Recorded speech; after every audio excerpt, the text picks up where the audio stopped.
My name is Madison, and I'm 32 years old. I'm standing at my Aunt Eleanor's funeral, holding an envelope that contains her $89 million empire and a secret that will destroy my family.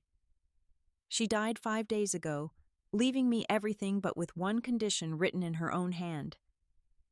I must read the contents of this sealed letter at her funeral in front of everyone.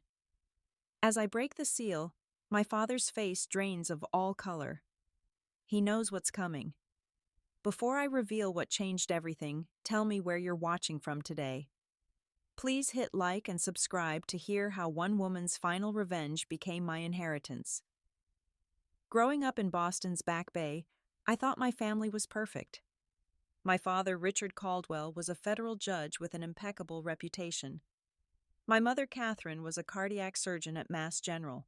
We lived in a brownstone worth $4 million, attended charity galas every month, and presented ourselves as the ideal American success story.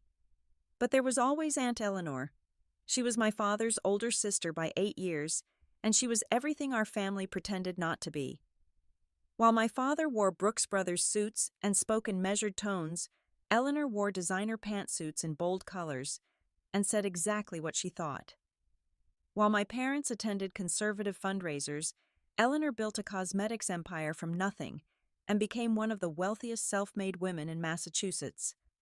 I was 7 when I first realized my father hated his sister. It was Thanksgiving and Eleanor had arrived in a new Bentley, wearing a cream-colored suit that probably cost more than my father's monthly salary. She brought me a chemistry set, not a toy one, but a real laboratory kit because she knew I loved science. "Richard's still playing judge even at home," she had said, looking at my father's formal attire at a family dinner. Some of us learned to separate work from family. My father's jaw had clenched so tight I thought his teeth might crack.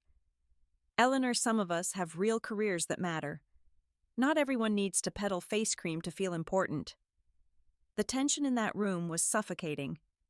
My mother tried to change the subject, but Eleanor wasn't done. Real careers. "Brother, I employ 12,000 people. My company generates $800 million in revenue annually. But sure, tell me more about your real career." That was the last Thanksgiving Eleanor was invited to. But she never forgot about me. Every birthday packages would arrive. Not typical gifts, but investments in my future. Science equipment, coding books, a subscription to an engineering camp my parents would never have considered. My father would frown at each delivery, but he couldn't stop them without looking petty. When I turned 13, Eleanor started inviting me to spend summers at her estate in Martha's Vineyard. My parents couldn't refuse without explaining why they were denying me time with my successful aunt, so they agreed with visible reluctance. Those summers changed my life. Eleanor's house wasn't just big, it was alive with possibility. She had a laboratory where she developed new products, a library with 10,000 books, and most importantly, she had stories about our family that my father never told. "Did you know your grandfather started as a janitor?" Eleanor said one evening as we watched the sunset from her deck. "Immigrants from Poland, not a penny to their names. Your father likes to forget that part of our history." She taught me about business, about chemistry, about standing up straight even when the world wanted to bend you. She taught me that money wasn't just about luxury, it was about freedom. The freedom to make choices, to say no, to walk away from people who didn't value you. "Your father thinks I'm shallow because I sell beauty products," she said once while showing me her latest formula. "But I'm selling confidence to women who've been told they're not enough. I'm selling armor in a world that attacks women for existing. That's not shallow, Madison. That's revolution." When I was 16, something happened that changed everything. I had come home from school early with a migraine and heard my parents arguing in my father's study. The door was cracked and I heard my mother say Eleanor's name. "You can't keep this from her forever, Richard. She has a right to know." "She has no rights." My father's voice was sharp. "That woman gave up any claim to this family long ago. That woman is your sister. And what she did was unforgivable. We agreed never to speak of it. If Madison knew..." I crept away, my head spinning with questions. What had Eleanor done? What were they hiding? That summer I tried to ask Eleanor indirectly. She looked at me for a long moment, then said, "Some secrets aren't mine to tell, Madison. But one day the truth always surfaces. Your father knows that better than anyone." College took me to MIT, which Eleanor paid for despite my parents' protests. They had wanted me to go to Harvard to study law to follow in my father's footsteps. Eleanor wrote a check for 4 years of tuition and told them it was done. The fight that followed was explosive, but Eleanor won. She always won when it mattered. During my junior year, my mother got sick. Lung cancer, despite never smoking a day in her life. The irony of a cardiac surgeon dying of cancer wasn't lost on anyone. Eleanor paid for experimental treatments in Switzerland, flew in specialists from around the world, but nothing worked. The night before my mother died, she called me to her hospital bed. She could barely speak, but she managed to whisper, "Your aunt, Eleanor. She's not what your father says. The truth, in his safe, the blue folder. Forgive us."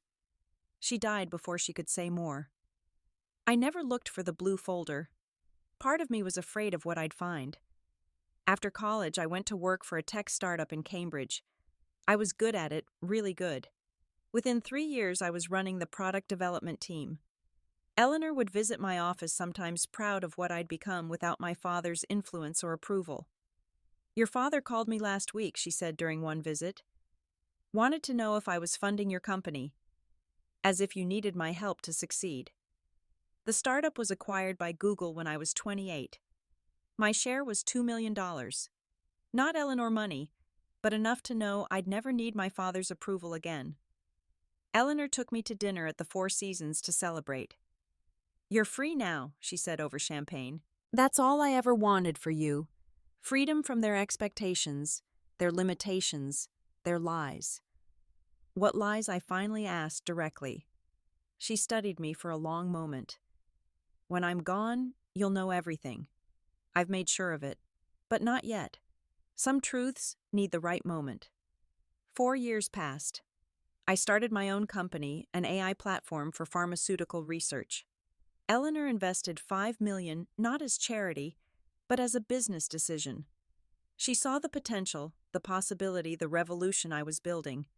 My father and I grew more distant. Family dinners became quarterly obligations, then annual events, then stopped altogether.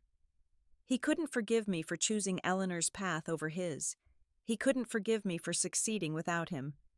2 months ago, Eleanor called me at 2 a.m. Her voice was different, smaller somehow. "Madison, I need you to come to the house, tonight." I drove through the darkness, my hands trembling on the wheel. I found her in her study, looking older than her 71 years. Papers were spread across her desk, legal documents with my name on them. "Pancreatic cancer," she said simply. "Stage 4. 3 months, maybe less." The world tilted. Eleanor was immortal, unchangeable, permanent. She couldn't be dying. "I'm leaving you everything," she continued. "The company, the houses, the investments. $89 million, give or take market fluctuations." "Eleanor, I don't want—" "Listen." She grabbed my hands, her grip still strong. "There's a condition. One thing you must do to claim the inheritance. Anything." She pulled out an envelope sealed with red wax. "At my funeral, you'll read this. Out loud to everyone. No matter who's there, no matter what happens, you'll read every word. Promise me." What's in it? The truth your father has spent 40 years hiding. The reason he hates me. The secret that will change how you see everything. Promise me, Madison." I promised. She died 6 weeks later, holding my hand, whispering that she was proud of me. Her lawyers contacted me immediately. Everything was mine, but only if I fulfilled her condition. If I didn't read the letter at her funeral, everything would go to charity. The funeral was scheduled for a Saturday in October, the kind of crisp New England day Eleanor would have loved. The service was held at Trinity Church in Copley Square, a venue that could hold 500 people. We needed every seat. Eleanor had been more than wealthy. She had been a force of nature in Boston society, and everyone wanted to pay their respects.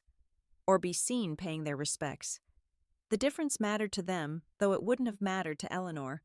I arrived early wearing the black Chanel suit Eleanor had bought me for my 30th birthday. "You'll need it someday," she had said with typical prescience. The envelope was in my inner pocket, its weight both negligible and crushing. The church filled slowly at first, then in a rush. Business leaders, politicians, celebrities Eleanor had worked with over the years. The governor was there along with both senators. The mayor sat in the third row, and in the front row, separated from me by an obvious gap, sat my father. Richard Caldwell looked older than his 63 years. His hair, once perfectly black, was now silver. His face, always stern, seemed carved from granite. He wore his best suit, the one reserved for federal ceremonies. He hadn't spoken to me since Eleanor's diagnosis became public. Beside him sat my father's wife, Patricia. Not my stepmother, I never called her that. She was 35, only 3 years older than me, a former clerk in his courthouse who had caught his attention with her ambition and her silence. She knew how to not ask questions, a skill my mother had never mastered. The service began with traditional hymns, carefully selected to offend no one. The minister spoke about Eleanor's generosity, her business acumen, her dedication to women's empowerment. Safe topics that avoided the complicated truth of who she had been. Then came the eulogies. Eleanor's business partners spoke of her vision. Her employees spoke of her mentorship. Her friends spoke of her loyalty. Each speech was perfectly crafted, professionally appropriate, and completely wrong. They were eulogizing a sanitized version of Eleanor, not the woman who had cursed like a sailor when experiments failed, who had drunk whiskey straight while designing marketing campaigns, who had built an empire on the radical idea that women deserved better. Finally, it was my turn. I stood at the podium, looking out at 500 faces. Some genuinely mourning, others merely performing grief. My father's eyes were fixed on me with an intensity that could have melted steel. My Aunt Eleanor. I began, my voice steadier than I felt was many things to many people. A business icon, a philanthropist, a pioneer. But to me, she was the woman who taught me that truth matters more than comfort, that integrity matters more than approval, and that some secrets are worth revealing no matter the cost. I pulled out the envelope. My father's face went white.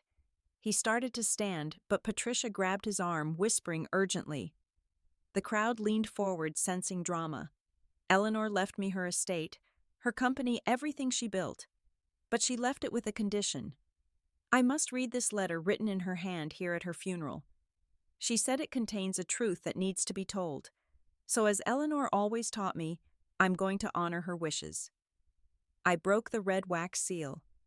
Inside was Eleanor's handwriting, still elegant despite her illness. I took a breath and began to read. My dear Madison, if you're reading this, then I'm gone, and you're about to learn why your father has hated me for 40 years. The truth is simple and devastating. Your father, the Honorable Judge Richard Caldwell, is not who he claims to be. He built his entire career on a lie, and I have the proof. The church was silent. 500 people holding their breath. In 1982, your father was a law student at Harvard. He was brilliant but poor, working 3 jobs to pay tuition. He was also desperate to fit into a world that didn't want him. So he did something unforgivable. He stole another student's law review article, one that would become the foundation of modern corporate liability law.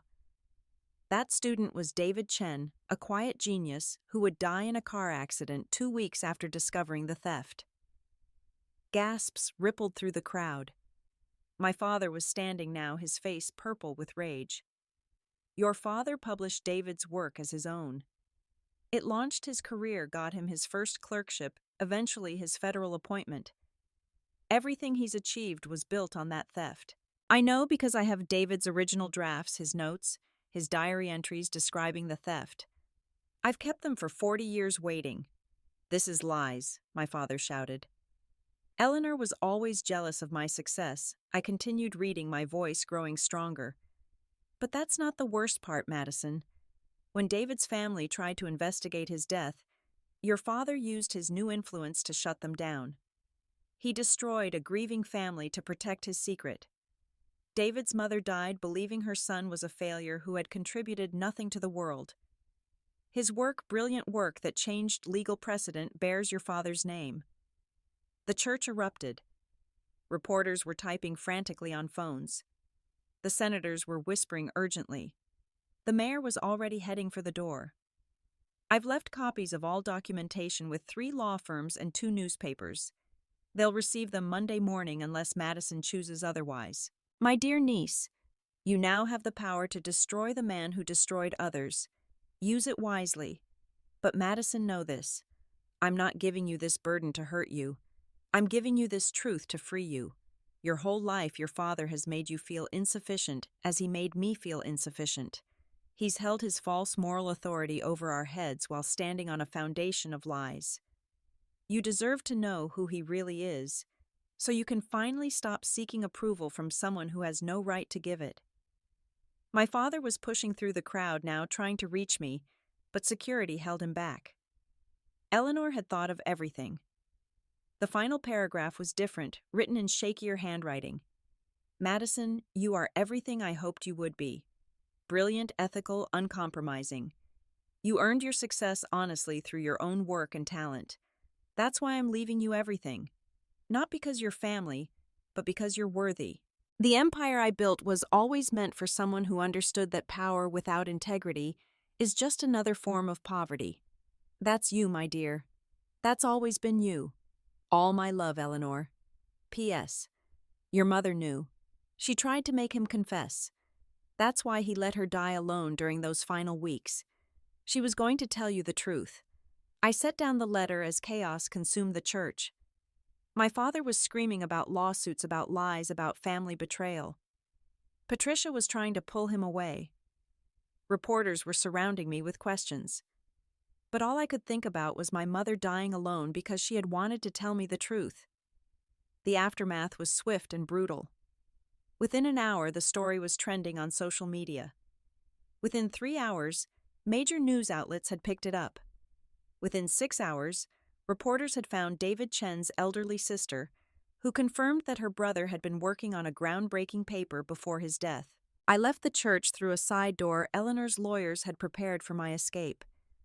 They drove me to Eleanor's estate in Martha's Vineyard, now my estate where I could watch my father's world collapse from a safe distance. The first call came at 8 that evening. My father, his voice raw with rage. You've destroyed everything, my reputation, my career, our family name. For what money? That bitch's money. For the truth. I said simply.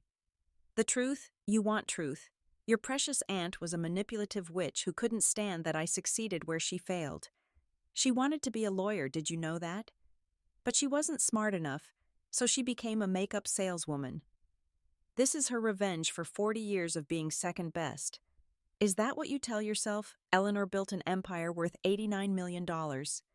She employed thousands of people. She changed an entire industry. And she did it honestly without stealing anyone's work or destroying anyone's family. Can you say the same? He hung up. The next morning, Harvard Law School announced an investigation into my father's 1982 law review submission.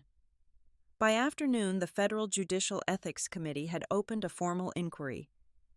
By evening, 3 of David Chen's professors had come forward confirming they had always suspected something was wrong with how David's ideas had suddenly appeared under my father's name.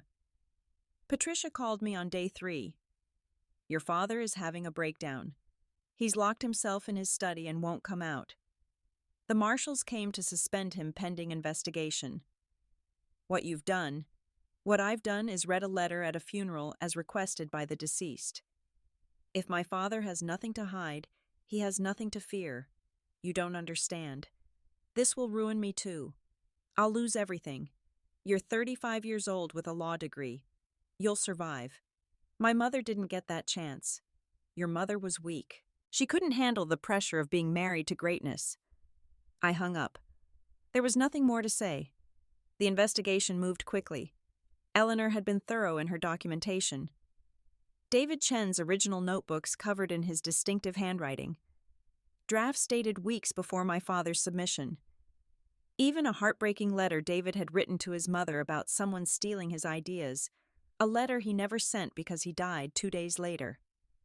The car accident that killed David was re-examined. No foul play was found, but the timing was damning in the court of public opinion. My father, who had built his career on moral superiority, was revealed as a fraud who had benefited from a young man's death. 2 weeks after the funeral, I met with David Chen's sister Linda, now 70 years old. She lived in a modest apartment in Chinatown, surrounded by photos of the brother she had lost 40 years ago. He was brilliant, she said, tears streaming down her weathered face. So brilliant and so kind. He would have changed the world. Your father stole more than words. He stole David's future, his legacy, his chance to make our parents proud. I handed her a check for $5 million. Eleanor wanted to make this right. She couldn't bring David back, but she wanted your family to have what David would have earned if his work had been properly attributed. This is from her estate. Linda stared at the check, then at me. Why didn't she expose him sooner? I found a letter in Eleanor's papers written 20 years ago, but never sent. She had planned to expose him when I turned 18, but my mother got sick. She couldn't destroy my father while my mother was dying. Then she was going to do it when I graduated college, but I had just started my company, and she didn't want to overshadow my success with scandal. She kept waiting for the right moment. And her death was the right moment. Her death was the only moment left. She knew my father would come to her funeral, would have to sit there and listen. She knew he couldn't stop me from reading the letter without looking guilty. It was her final move in a 40-year chess game. Linda took the check with shaking hands. Your aunt was a remarkable woman. Yes, she was. A month after the funeral, my father was formally disbarred. His federal judgeship was revoked. Every case he had presided over was being reviewed for bias. His reputation, built on a foundation of lies, crumbled completely. He called me one last time from a number I didn't recognize. I hope you're happy. You've destroyed a good man for money. I destroyed nothing. You destroyed yourself 40 years ago when you chose ambition over integrity. Eleanor just made sure the bill finally came due. I'm your father. Doesn't that mean anything? David Chen was someone's son? That didn't mean anything to you? Silence stretched between us, 40 years of lies filling the space. Your mother would be ashamed of you. Mom knew. She knew everything. Her last words were asking me to forgive her for keeping your secret. So no, I don't think she'd be ashamed. I think she'd be relieved that the truth finally came out. He hung up. We never spoke again. 6 months have passed since Eleanor's funeral, and the dust has finally settled into a new landscape I'm still learning to navigate. The transfer of Eleanor's empire was surprisingly smooth, her lawyers having prepared for every contingency. Caldwell Cosmetics, the company she had built from nothing, was now mine. $89 million in assets, 12,000 employees, and a legacy of empowering women that I was determined to honor. I kept my tech company, but merged it with Eleanor's research division. We're now developing AI-powered formulations for personalized skincare revolutionary treatments that adapt to individual chemistry. Eleanor would have loved the marriage of old-fashioned chemistry and cutting-edge technology. My father, stripped of his judgeship and reputation, divorced Patricia and moved to a small apartment in Worcester. I heard through mutual acquaintances that he works as a paralegal, now doing research for other lawyers, invisible in the shadow of careers he once looked down upon. The irony is perfect and terrible. Patricia bounced back quickly, as I knew she would. She wrote a tell-all book about being married to a fraud, painting herself as another victim of my father's deception. It hit the bestseller list for 3 weeks. She sends me Christmas cards now, as if we're old friends, united by shared trauma. I don't respond. David Chen's family used the $5 million to establish a scholarship fund at Harvard Law for immigrant students. Every year, a brilliant young legal mind gets a full ride in David's name. His work, properly attributed now, is studied in law schools across the country. His sister Linda and I have become unlikely friends, bonded by our strange connection to long-buried truth. The house in Back Bay, where I grew up, was sold to pay my father's legal fees. I drove by it last week, and saw children's toys in the yard, a young family making new memories in rooms that hold so many complicated ones for me. I hope they're happier there than we ever were. But the most significant change is in me. The weight I'd carried my whole life, the constant need for my father's approval, the feeling that I was never quite enough, it's gone. Eleanor's final gift wasn't just money or truth. It was freedom. I moved into Eleanor's Martha's Vineyard estate permanently. Every morning I walk through her laboratory. Now my laboratory developing products she had only dreamed of. Her portrait hangs in the boardroom, that knowing smile watching over every decision. The board of directors was skeptical at first. I was young from tech, not cosmetics, and tainted by scandal, even though I was the one who had exposed it. But I had Eleanor's notebooks, years of her teaching, and most importantly, her understanding that cosmetics isn't about vanity, but about armor, about giving women tools to face a world that judges them relentlessly. Our first product launch under my leadership was called Truth Serum, a treatment that reveals your skin's natural beauty rather than covering it. The marketing campaign featured women of all ages telling their truths, their real stories, their unfiltered experiences. It sold out in 3 days. Eleanor's personal assistant, Martha, who had worked for her for 30 years, stayed on with me. She told me stories about Eleanor I'd never heard, filling in gaps in the mythology I'd built around my aunt. She kept every article about you, Martha said one day, showing me a room I'd never seen before. Walls covered in my achievements, from elementary school honor roll to my Google acquisition. She was so proud. She used to say you were the daughter she never had but always wanted. In that room, I also found letters Eleanor had written but never sent. Letters to my father trying to reconcile. Letters to my mother warning her about the truth. Letters to David Chen's family apologizing for her silence. And letters to me dated across decades, full of advice and love and hope for my future. One letter dated on my 16th birthday particularly struck me. Dear Madison, you're probably wondering why your father hates me so much. The simple answer is that I know who he really is. The complicated answer is that he knows I know. We're locked in a stalemate of mutual destruction, both protecting you from the fallout. But someday, when you're strong enough, successful enough, independent enough, you'll need to know the truth. I'm waiting for that day. Until then, know that you are loved beyond measure, even if you can't see it through the fog of our family's dysfunction. The business thrived under my leadership. We expanded into sustainable packaging, ethical sourcing, and inclusive marketing that featured real women, not photoshopped fantasies. Sales increased 40% in the first quarter. The board stopped questioning my age and started questioning why Eleanor hadn't put me in charge sooner. But success felt hollow when I thought about my mother. She had died knowing the truth, but unable to speak it, choosing to protect me from the scandal that would have erupted.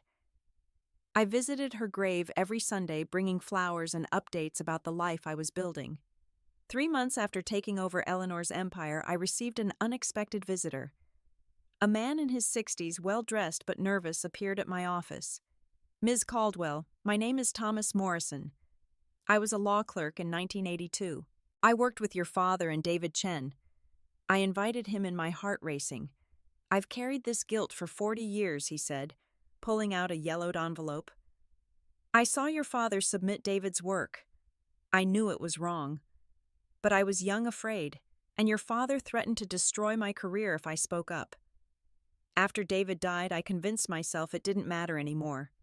But it did. It always did.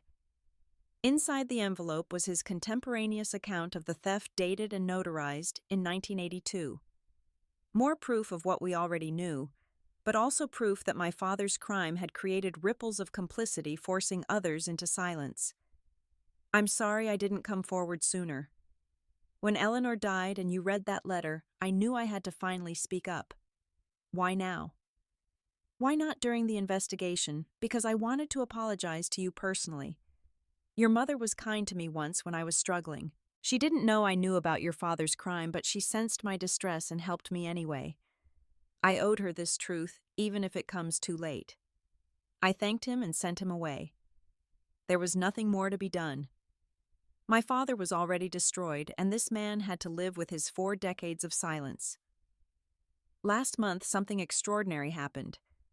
An email arrived from a law firm in Switzerland. Eleanor had left one more surprise. A vault in Geneva, in my name, containing something she called her insurance policy. I flew to Switzerland immediately. Inside the vault was more than evidence about my father. It was evidence about dozens of powerful men who had built careers on the backs of women they'd silenced, minorities, they'd sidelined, ideas they'd stolen. Eleanor had spent 40 years collecting proof of the rot at the heart of American success stories. A note was attached: Madison, this is my real legacy. Not the money or the company, but this chance to level playing fields that were never fair. Use this wisely. You don't have to destroy them all. Sometimes the threat is enough to create change. But some of them, like your father, need to fall for others to rise.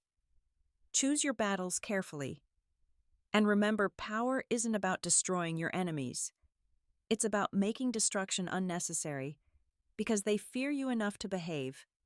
All my love and all my trust, Eleanor. I sat in that Swiss vault surrounded by secrets that could topple dynasties and finally understood the full scope of Eleanor's plan. She hadn't just left me money. She had left me power. Real power. The kind that makes boards of directors nervous and senators return phone calls. 1 year has passed since Eleanor's funeral, and I've learned to wield the power she left me with the precision she would have admired. The information in the Swiss vault has been selectively deployed. 3 CEOs quietly resigned after receiving anonymous packages with photocopies of evidence. 2 senators suddenly became champions of workplace equality after similar packages arrived. A federal appeals judge reversed his stance on several discrimination cases after a particularly interesting file crossed his desk. I never revealed myself as the source. Eleanor taught me that visible power makes you a target, but invisible power makes you unstoppable. Let them wonder, let them worry, let them check their mailboxes with trembling hands. The cosmetics empire has transformed under my leadership. We're now valued at $120 million, having expanded into wellness and therapeutic treatments. We bought 2 smaller companies that align with our values and launched a foundation that provides free products and services to women in domestic violence shelters. But the real victory came last week, delivered in an unexpected phone call. Madison. The voice was weak, almost unrecognizable. It's your father. I said nothing, waiting. I'm calling because I'm dying. Liver cancer. 3 months, maybe less. I wanted to speak with you before it's too late. What could you possibly have to say to me? I want to apologize. Not for David Chen, I'll carry that guilt to hell. But for you. For making you collateral damage in my war with Eleanor. For choosing my pride over my daughter. I sat in Eleanor's office looking at her portrait, feeling her presence. Your apology means nothing to me. I know. I know it changes nothing. But I need you to know that I see it now. Eleanor was right about everything.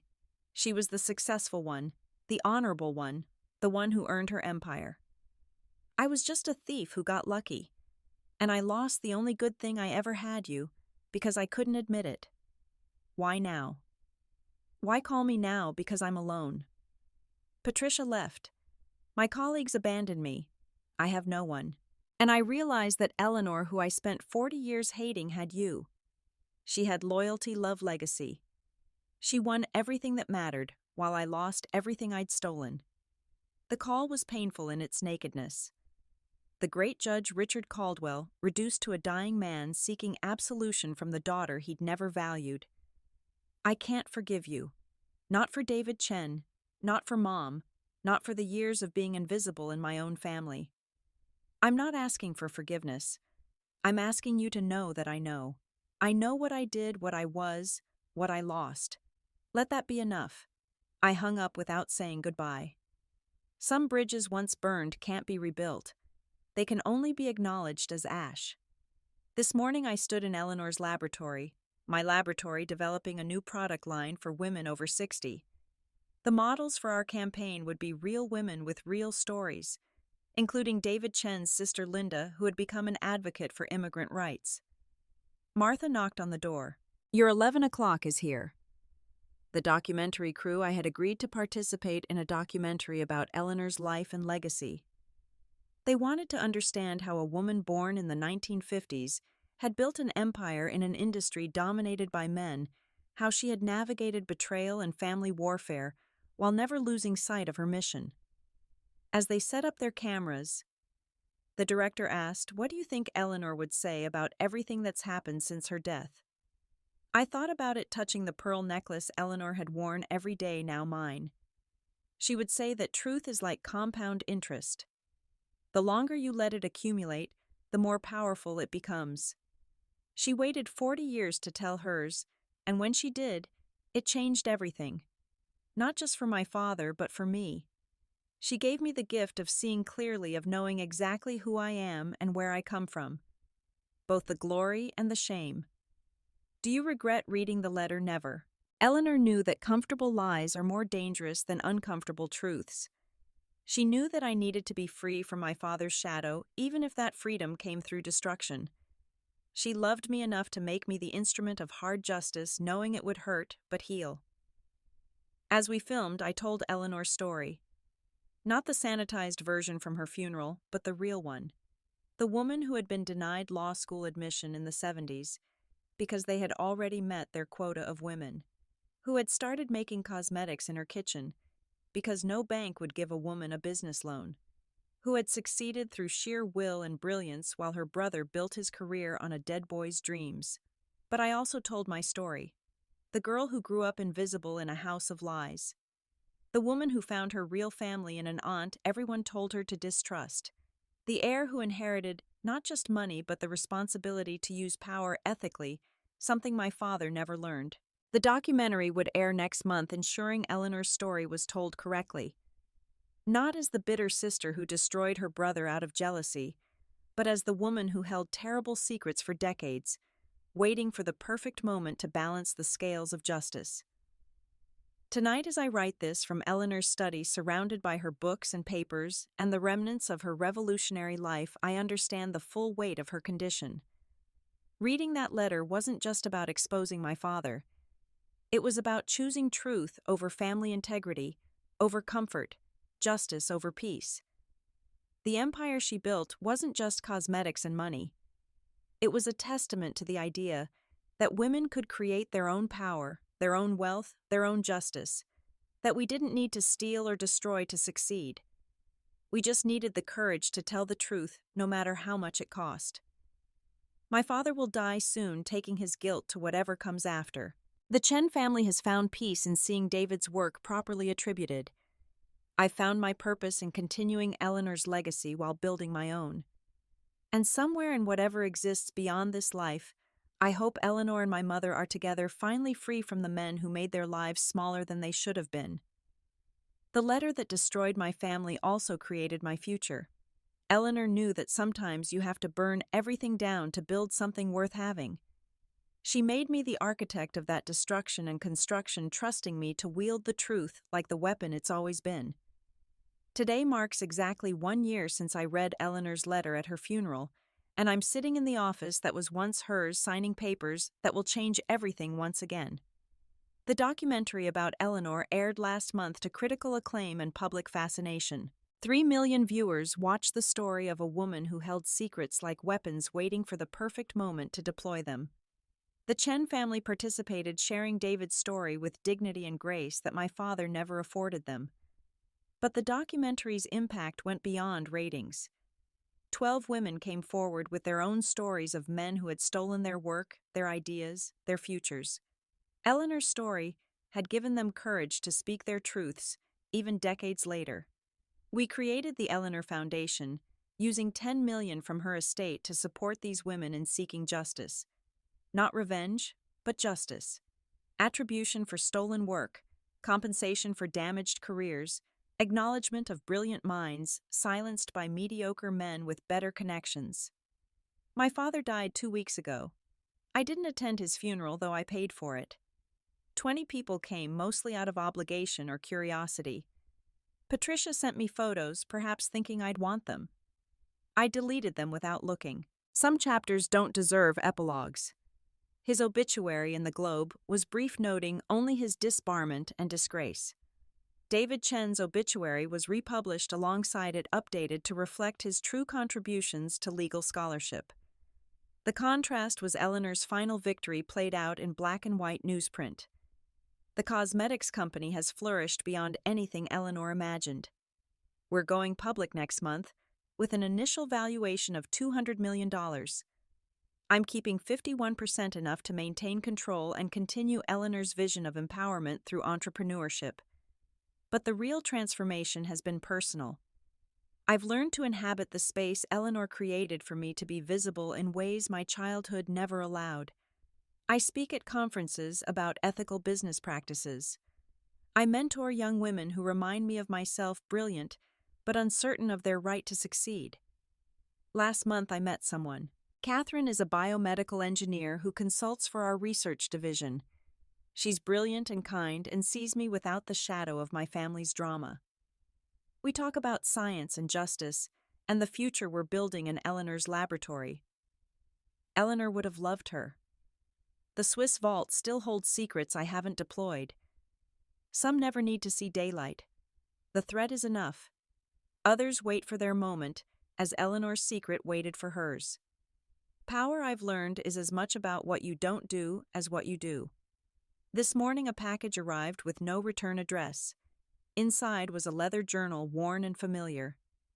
Eleanor's diary from 1982, the year everything went wrong. I'd never known it existed. The entries tell a different story than even I knew.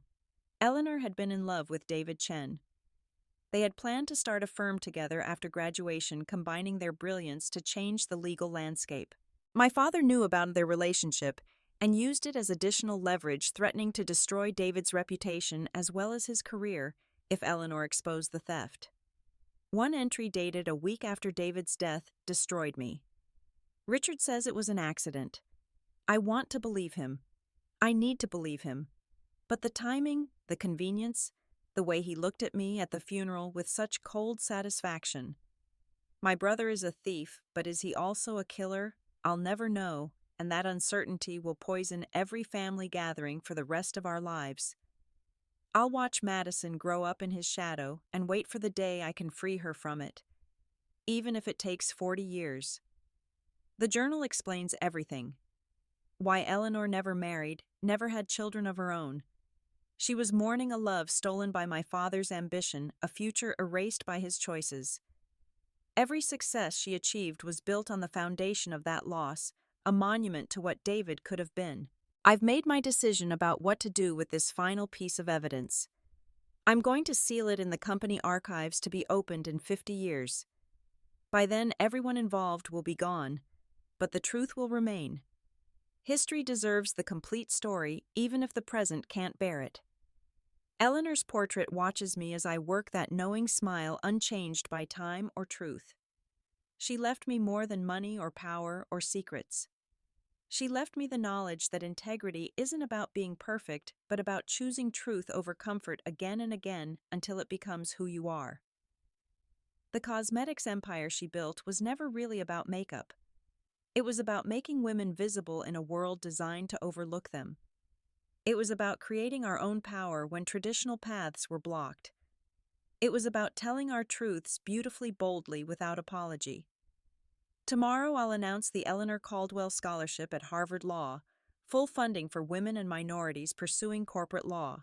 It will be funded by the exact amount my father earned over his career from David Chen's stolen work, calculated with interest. David's sister Linda will present the first scholarship. The circle closes, but the future opens. What would you do if you discovered your entire family history was built on lies? Would you protect the comfortable fiction or reveal the uncomfortable truth? If you inherited not just wealth, but the power to destroy those who destroyed others, how would you use it? I'd love to hear your thoughts in the comments below. If Eleanor's story resonated with you, if you've ever felt invisible in your own family, or had your work stolen by someone with more power, please share your experience. Hit that like button if you believe truth matters more than comfort. Subscribe for more stories about women who built empires and the secrets that shaped them. Share this with someone who needs to hear that power isn't inherited but earned, and that sometimes the best revenge is simply telling the truth. Thank you for joining me on this journey through Eleanor's legacy and my inheritance. Remember that family isn't always blood, that success isn't always visible, and that the truth, no matter how long it takes, always finds its way to the surface. Until next time, stay bold, stay brilliant, and never apologize for taking up the space you deserve.